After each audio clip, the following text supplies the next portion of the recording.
What do you say, Dr. K?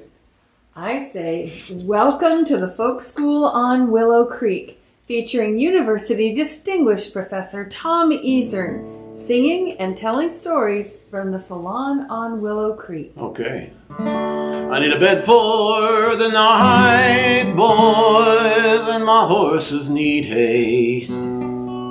I've been riding that grub line on the hot-dish highway.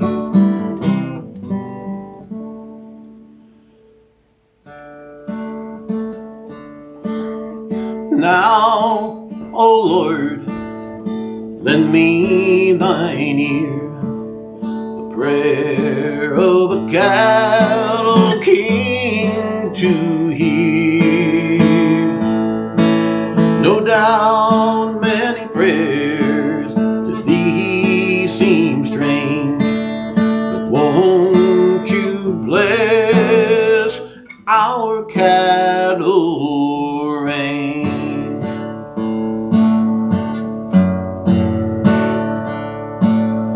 Bless the Roundup year by year, and don't forget the growing steer. Water the land with rooks and rills for my cattle that roam on 1,000 hills.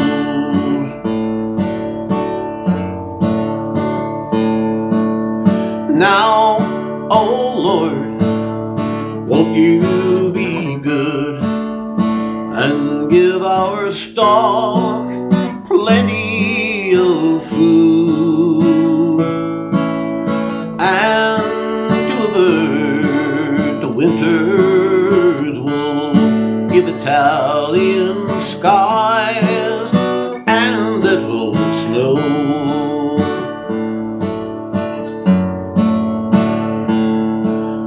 Prairie fires, won't you please stop? Let thunder roll and the water drop. It frightens me to see the smoke. Unless it's dropped, I'll go broke.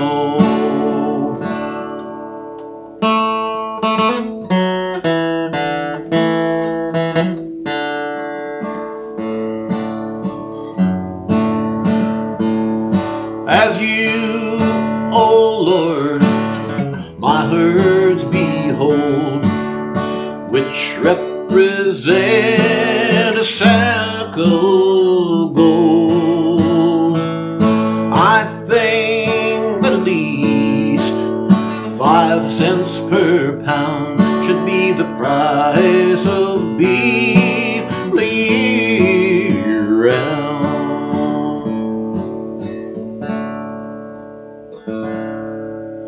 One thing more, and then I'm through.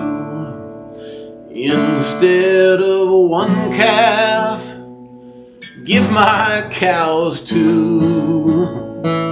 I may pray differently than other men, still I've had my say, so now I'll amen.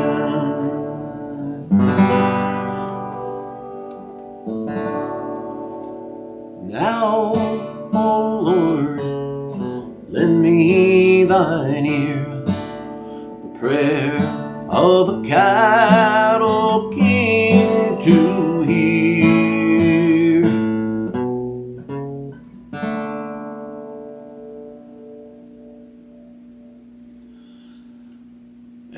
And, O Lord, is that a sweet ballad or what? If we have a theme tonight, I don't know, it's a bit of a... well, here's what holds these songs in together tonight. All 3 of the featured songs tonight, starting with the Cattle King's Prayer, are ones, the origins of which were dubious, if not totally unknown, until a couple years ago when we took up the research behind the Willow Creek Folk School.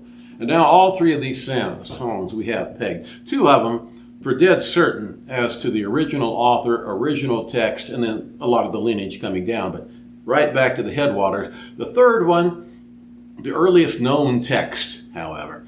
And it's as best that can be done at the moment.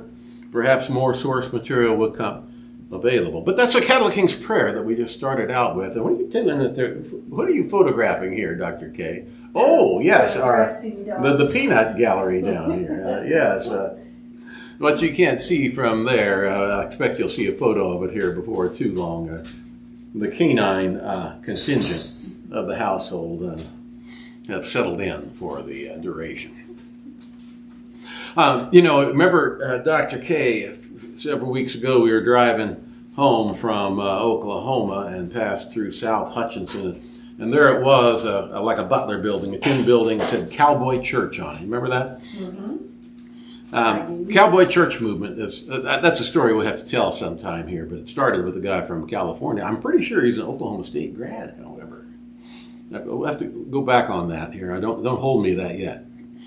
But this is a song that you hear at Cowboy Church gatherings.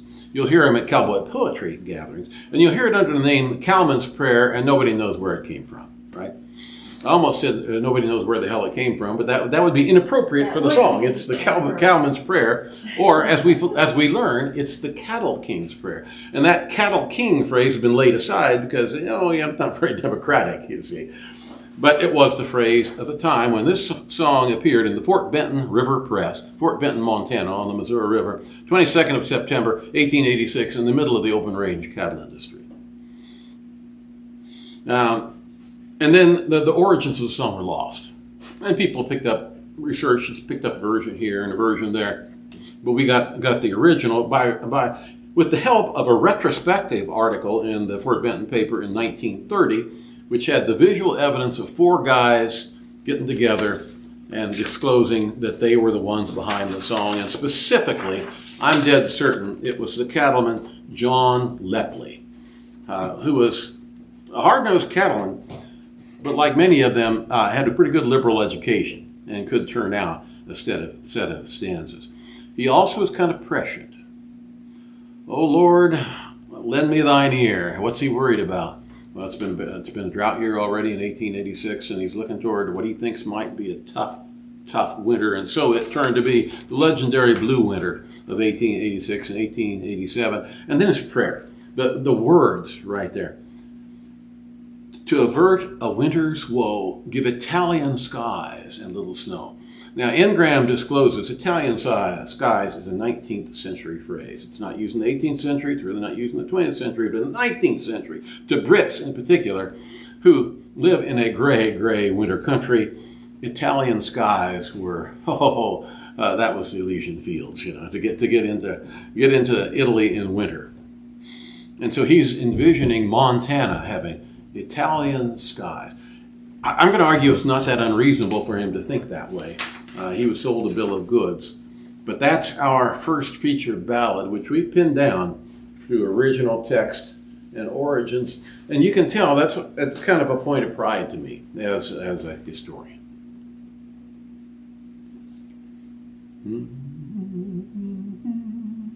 You doing anything with NDSU Press these days, Dr. K?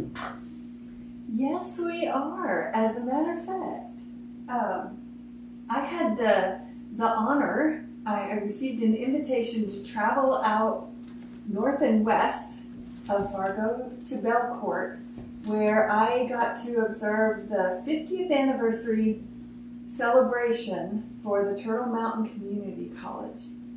It was a great ceremony, great storytelling, lots of happy people celebrating making their own college. And the people who founded it are still around, many of them. And to imagine that when they were in the 20s, they had the ambition and the foresight to pull together.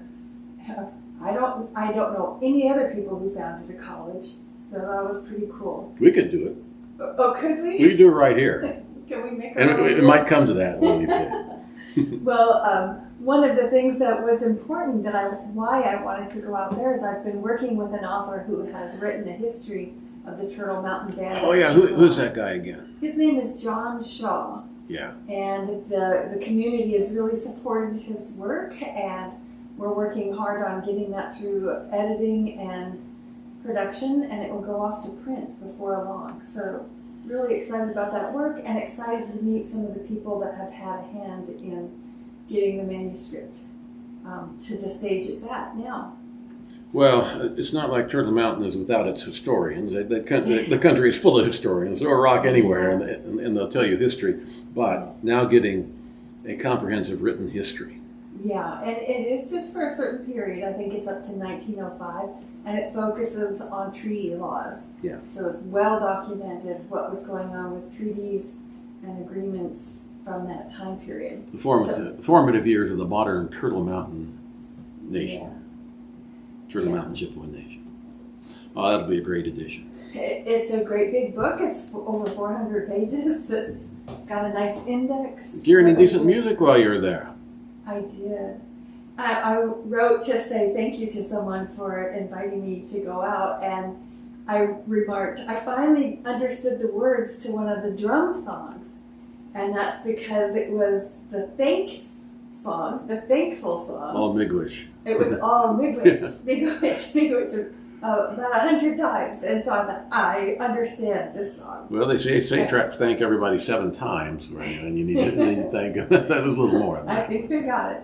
Well, that book will be in our NDSU press party next year, but I've been also making plans for this year's 8th annual NDSU press party that will take place March 2nd at the NDSU Foundation Alumni Center. McGovern Alumni Center. Yeah, and that will be Thursday at 7. And then we have a follow-up event the next morning at the Plains Art Museum at 7 a.m. Oh, you got it booked in there. Yes. We can have our event from 7 a.m. to 7:45. So people can have coffee, a little bit of breakfast item, hear an interview with Antonia Gonzalez from National Native News. And then they need to depart kind of quickly and go back to work maybe, because bus loads of first graders are coming in to take a tour of the museum. Let's find someplace nearby to adjourn for real breakfast at that point. Oh, that sounds great. Yes. All right. For those of you who haven't attended an NDSU press party, this is the galley event of the literary scene on the northern plains, and you'll have a time or two yet to plug that and some of the specifics as to who's coming to speak and read and show their stuff, right? For example, I think I saw Trish Velour in here. Yes, she's here. A book she co-authored with Tom Santa. That will be one of the books featured at the she brings her fans, and the place is going to be packed. I know, I'm counting on it. Yeah. Speaking of thank yous, Miigwech, these songs, that kind of fell into my lap by virtue of being the one who thought, I wonder if we could find the origins of them, and then did it, and it seemed like nobody else was doing it. These are things I give thanks for just every day. And then many a morning I'm up at 5 and turning up another one. This morning, for instance, but with the help of a tip from the American Folklife Center, which posted something on its Facebook page, American Folklife Center, Library of Congress, I found the Waco Girl, which is the Texas Plains version, because the version I'm working on comes from the Texas Panhandle, of an English ballad, the Oxford Girl, that I believe dates from 1646, a broadside in 1646. And it's got lineage then all the way from there to Texas in the 20th century. And these things, they just fall like gifts from God, it seems like. I rummage around, and sure enough, here it comes. So stay tuned. There will be more discoveries. But hey, the next one to bring before you tonight, this one tickles me in particular because I feel like I'm an Oklahoma State grad, right? And even though sometimes it's hard to be an Oklahoma State football fan, I'm a Cowboy through and through. And by God, this ballad comes straight from Stillwater, Oklahoma Territory, 1893. And it's a well-known song. Marty Robbins put this song on his Gunfighter Ballads album in 1959, which has a number of traditional ballads as known in the 1950s, and perhaps as morphed a little bit by then, but we picked up the original from the Wichita Eagle of the 17th August, 1893. The song, which Marty Robbins recorded as Utah Carol, that's a mishearing along the way somewhere. The song is originally Utah Carl. Utah Carl. And why is it appearing in the Wichita Eagle? Because of the ties between Kansas, you see, and the Oklahoma Territory after the run of 1889, and then shortly after this ballad appeared, the run of 1893 into the Cherokee Strip. And the author of the poem, that is the ballad, is H. Hunt, Harry Hunt. He was the son of a Civil War veteran and Republican politician who was a county clerk up in Cowley County, Kansas. I don't know if he made the run, but he came down in the early days of the Oklahoma Territory, established himself as the clerk of Payne County, Oklahoma. And probably Melvina and John are the only ones who know about the places I'm talking about here as we're saying this. There may be some other Oklahomans in there. But, that's Payne County. Stillwater is the county seat. And there they were. And the old man was a county clerk. And his assistant county clerk was H. Hunt, who I think did a little cowboying on the side. And then this ballad is their experience in the Oklahoma Territory. And I better get to it, because by God, it's long. And you know, Dr. K, I got a lot of pages here. I might need a little help. Let me see if I can sort this out. 1, 2. Yeah, we're going to have to do that thing of peeling off a page, all right? Okay.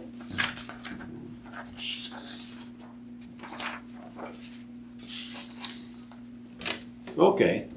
After stanza 3, I'll give you a nod, lift this page. After another 3 stanzas, lift this page, then this one. Oh, you know the drill by now.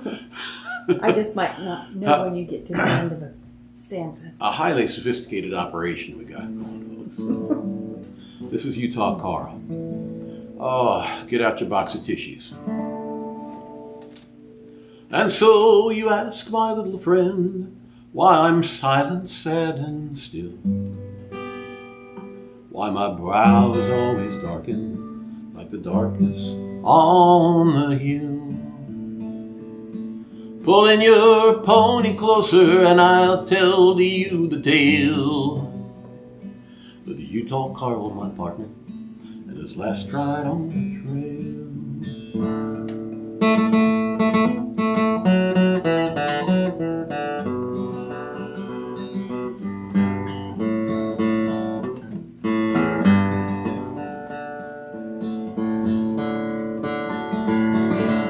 It's the cactus and the mescal of Mexico's fair land, where the cattle roam in thousands, many a bunch and brand.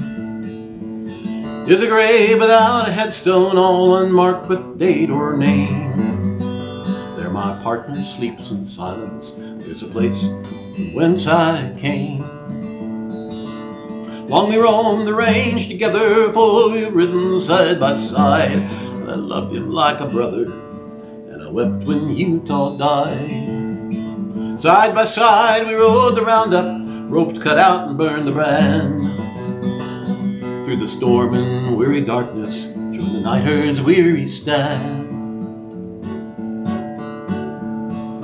When the stampede comes so sudden, and the cowboys form the mill, there's a ringing voice that's silent, Utah Carl lies cold and still.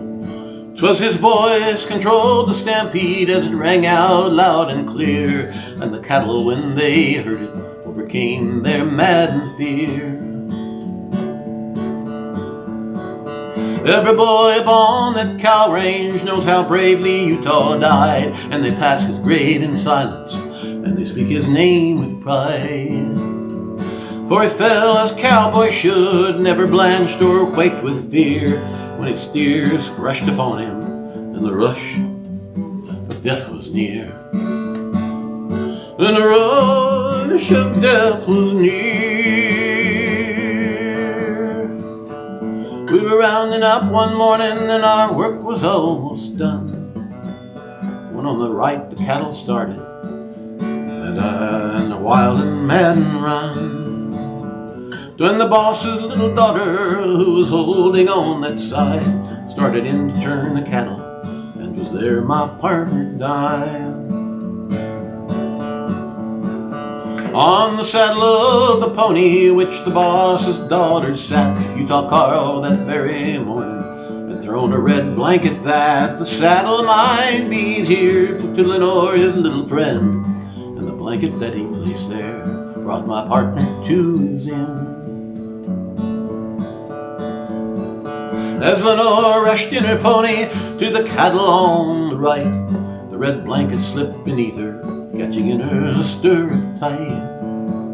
When the cowboys saw the blanket, everyone there held his breath, for now should her pony fail her, naught could save Lenore from death. Well, there is nothing on the ranges that will cause a steer to fight half as quick as some red object when it say waved within his sight. When the cattle saw the blanket almost dragging on the ground, they were maddened in an instant, and they charged it in a bound. Lenore saw the threatened danger, quickly turned her pony's face, and then leaning from her saddle, tried this blanket to displace. But in leaning lost her balance, fell in front of that wild tide. Lie still, Lenore, I'm coming, were the words my partner cried. 50 yards or more behind her, Utah Carl came riding fast, though he little thought that moment that the ride would be his last. Many times from out the saddle he had caught the trailing rope, and to raise Lenore at full speed was he saw his only hope. As his horse approached the maiden, sure of foot with steady bound, low he swung from out his saddle to catch the child from off the ground. As he swung out from his saddle, every cowboy held his breath, for the feat that he was trying was a feat for life or death. Oh, free for life or death. Though he swung as fast he passed her, he had caught her in his arm, and I thought he was successful and was safe from further harm. But such weight upon the cinches never had been felt before, and the hind cinch snapped asunder, and he fell beside Lenore.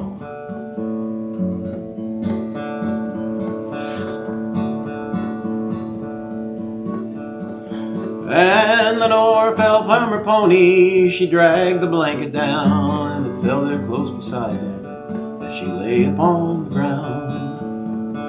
Utah Carl picked up the blanket, again lie still, he said, then running across the prairie, waved the blanket round his head. When he started across the prairie, every cowboy gave a cry. He had saved the boss's daughter, but they knew he had to die.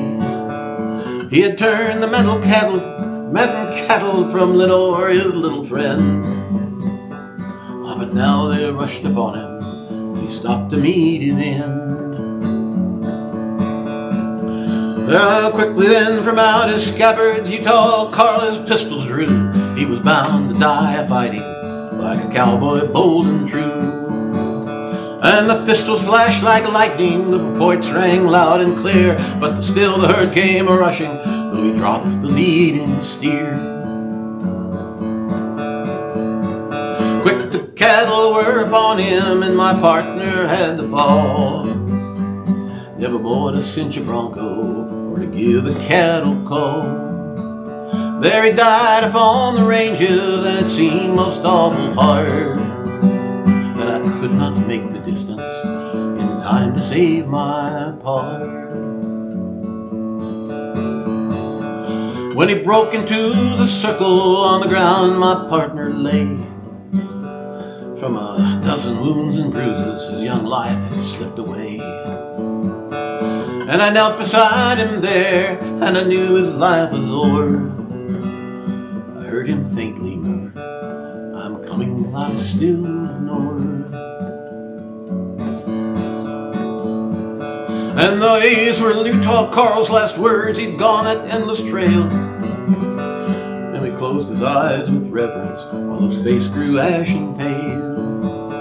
He had closed life's final roundup at his master's dread command, and my tears came down in silence as I clasped my partner's hand.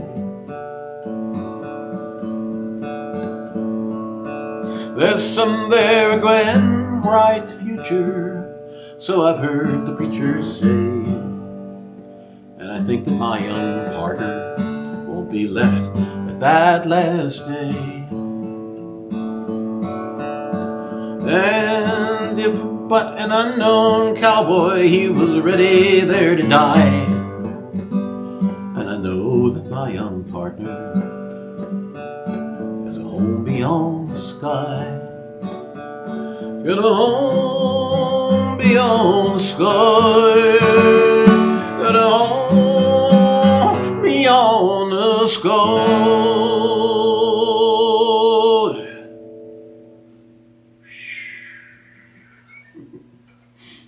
We know of nothing else ever written by young Harry Hunt in his life but that ballad. You know, to have written Utah Carl a ballad like that, that's about enough life achievement for a fella, isn't it? Yes. My word, isn't that a ballad?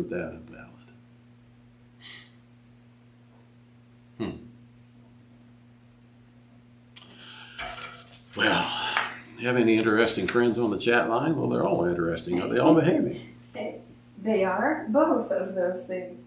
Taylor says when we establish our college. Who says? Taylor Brorby. No. Sorry. Let him know. He'll send in an application. He wants to be dean. No, he wants to be dean. Okay.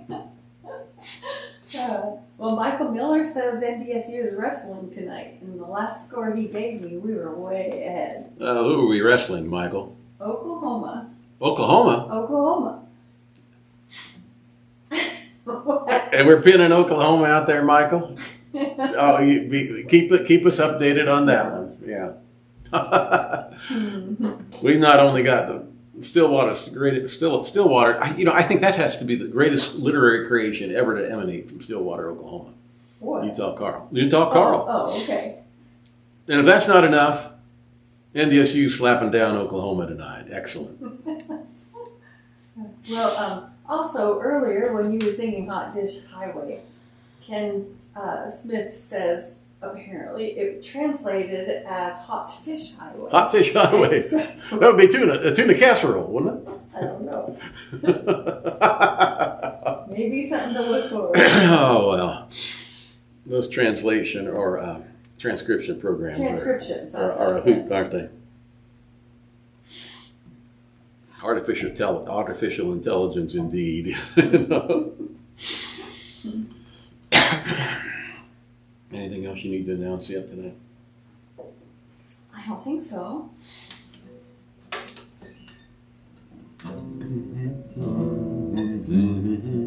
Okay, I'm ready with this. The Dreary Black Hills. Okay. Which we find its original title, at least as far back as we know, is in. Come on. Sorry. Sam Johnson says, you can tune your guitar, but can you tune the fish? Sorry. Thank you, Sam. Yes, a Black Hills Lament. This song, Dreary Black Hills. I know I knew this song in the 70s and was singing it in the 70s. And I think I actually sang that in class one day for Bill Berenson's course in the Ballad on Literature. This has to have been January 1972, Bethany College, Lynchburg, Kansas. Okay. See, it's not gone yet. I remember singing the Dreary Black Hills. We didn't know where it came from. Nobody knew where the song came from. Louise Pound pegged it in her syllabus of Nebraska ballads and 1914, and other song catchers like John Lomax picked up their versions. They had no idea where it came from. They had the general idea it came from the Black Hills Gold Rush somehow. So we've come very close to the black box on this thing. Because I got a feeling that the Black Hills were a super spreader for ballads, where these people came in from all over the country hunting gold after Custer confirmed the discovery of gold in the Black Hills in 1874, and the federal government commenced the process of snookering the Lakota people out of that territory, and the miners came pouring in. And the full complement of a gold fields extravaganza set in, not only with the work element, but also the recreational element, as you say, which had to have included music halls. I believe Dreary Black Hills is a music hall song. It has the same sort of tone as a lot of known music hall songs from California 20 years earlier. It has to be. For some internal reasons that I'm not going to go into too much.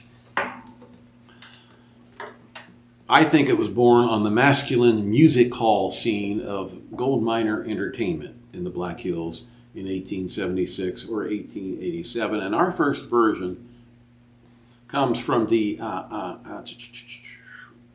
what newspaper is it? The Summit County Beacon of Akron, Ohio. So we have to go clear back east to Ohio, where a party of gold miners had set out, and then they came back because they didn't find what they were looking for. One of the Akron boys, the paper says, that went to the Black Hills to seek his fortune sends back to his friends the following song, which evidently expresses his feelings. The Black Hills Lament. So in literary form, the song is, of course, a lament. A couple of things appear in this that are kind of inscrutable. One of them is grim pills. Okay, you got to get clear back into early 19th century slang. A grim pill. Okay, let's take off on pilgrims. And, you say something's a tough pill to swallow. Okay, so kind of fuddy-duddy, old New England types sometimes were referred to by others, more cosmopolitan, as grim pills. Those guys, right? Boring old New Englanders, the grim pills. And he's playing with this because the guy in the ballad is a pill salesman. He sells Wright's patent pills. Now, another thing that came up, and now I'm kind of proud of having tracked this down, although really it's just another gift from the heavens somehow running across this. The chorus refers to Big Wallopy and Comanche Bill. What the Comanche Bill in the Black Hills? We're like 800 miles off course, are we not, to talk about Comanches?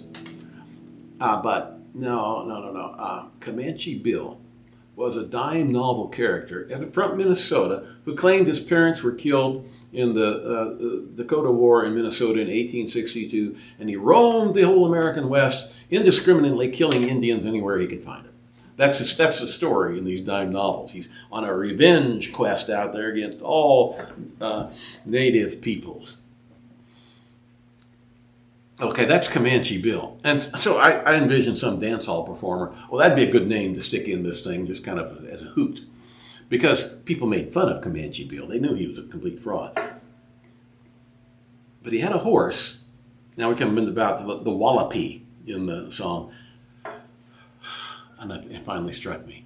His horse's name was Wall-Eyed Pete. Of course.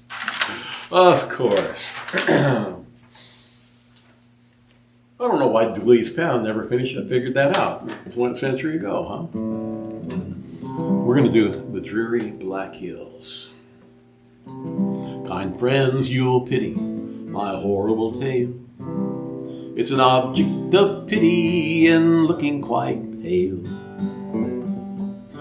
I gave up my travel selling Wright's patent pills to go digging for gold in those dreary Black Hills.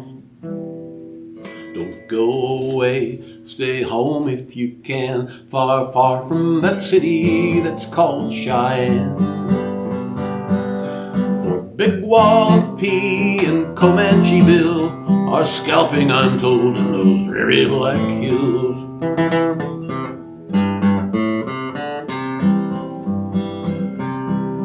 Now in Cheyenne the roundhouse is filled every night with loafers of every description in sight. No clothes on their backs, in their pockets no bills, and yet they keep striking out for the Black Hills. Don't go away, stay home if you can, far, far from that city that they call Cheyenne. For Big Wallopy and Comanche Bill are scalping untold in those dreary black hills.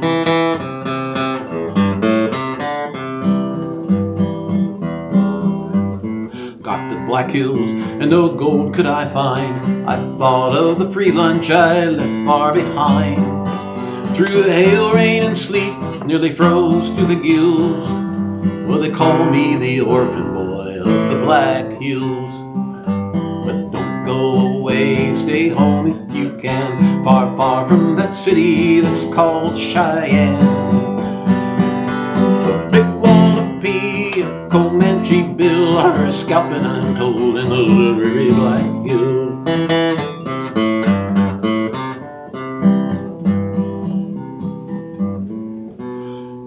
Whitewood and Spearfish, also Iron Creek, through Molly's Park, feeling quite hungry and weak. I found several colors, perhaps amounting to mills, and that's how the prospects are in the Black Hills. Don't go away, stay home if you can, far, far from that city that they call Cheyenne.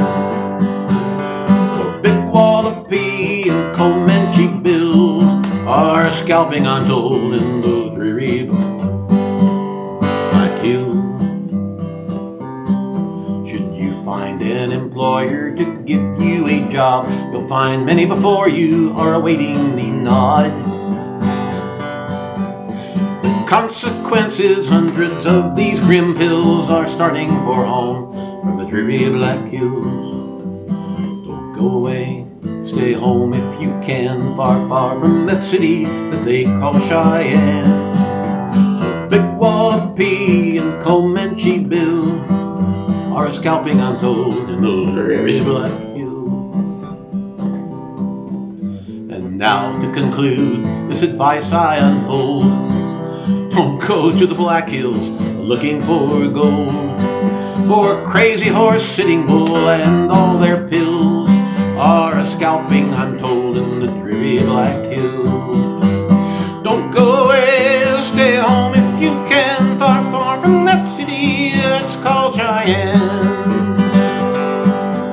For Big Wallopy and Comanche Bill are scalping untold in those dreary Black Hills.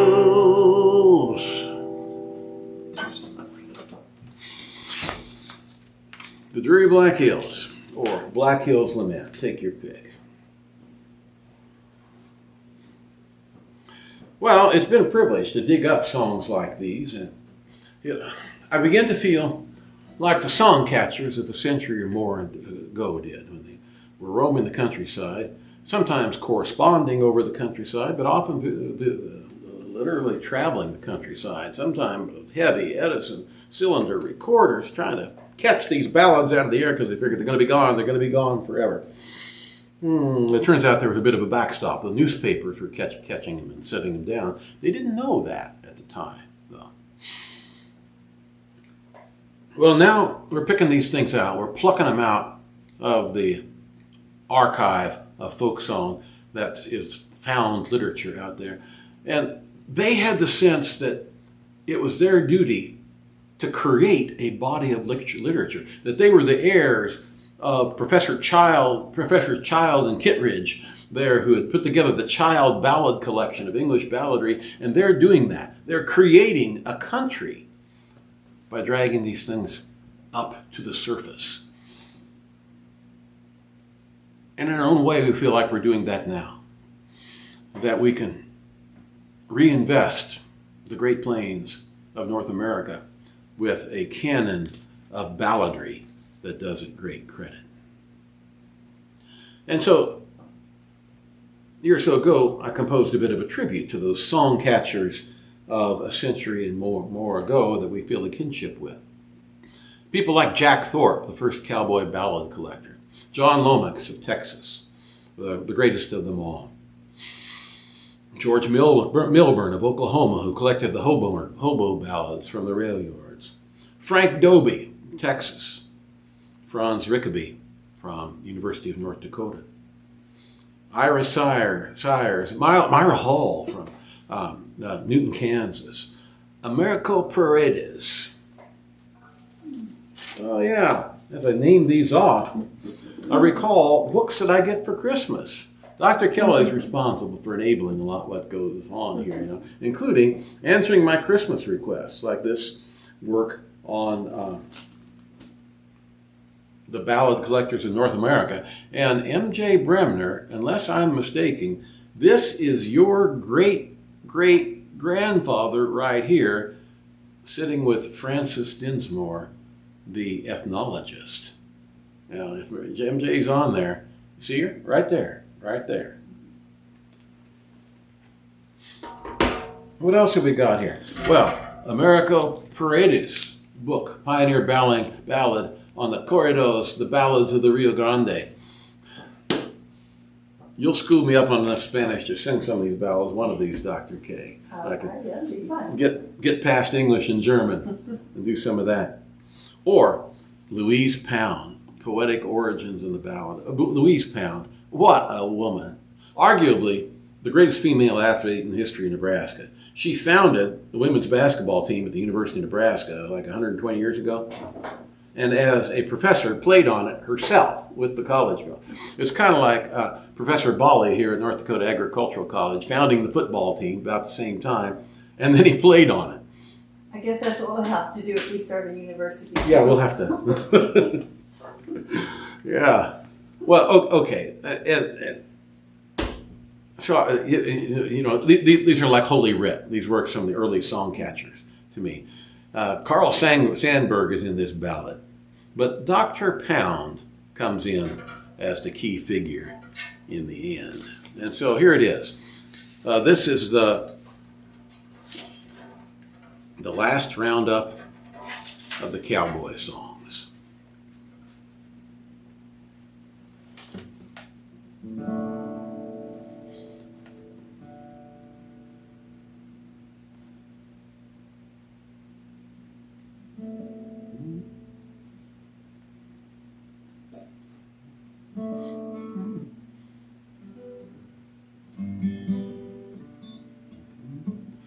Okay.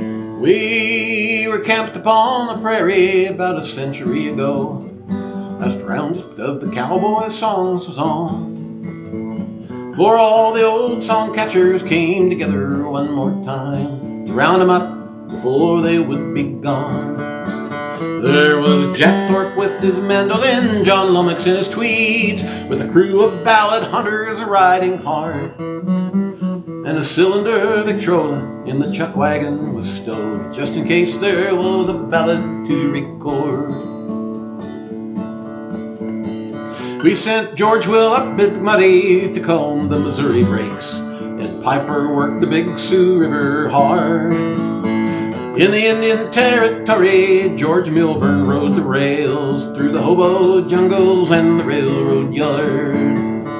Frank Dobie scouted Waller Creek, Franz Rickaby the Red, all from the River Platte to the Rio Grande. Ira Sires and Myra Hall cleaned up to ride until they met Americo Paredes with his pistol in his hand.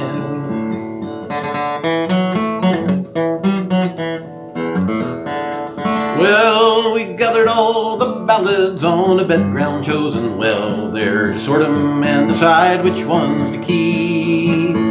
But the Toms refused to rest, for a storm was a-comin' on. We sent Sandburg out to sing 'em all to sleep. Oh, the ballads, they were restless, and as the thunder rolled, Sandburg singing seemed to do no good. Sure enough, they started running when the lightning come around, and all the riders turned out like they should. We all hung with the herd, but we could not make 'em turn. Lomax shouted, "Someone go get Dr. Pound." For she wasn't much of a rider, but even just on foot, she was faster'n any man or beast around. She got out front of the leaders with her 9-iron in her hand, and she dropped the first run right there where she stood. But all the rest ran by her, and she shouted, "Let 'em run! These are free-range ballads. It'll do 'em good."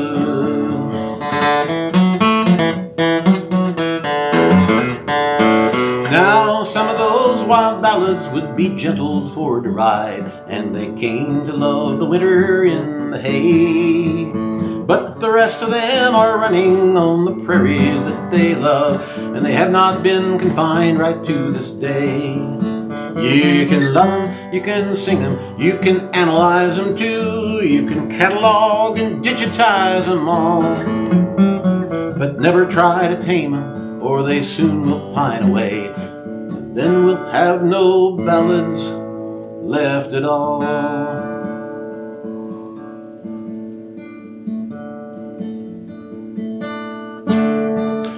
So we reach that point of the evening where it's time to bid farewell,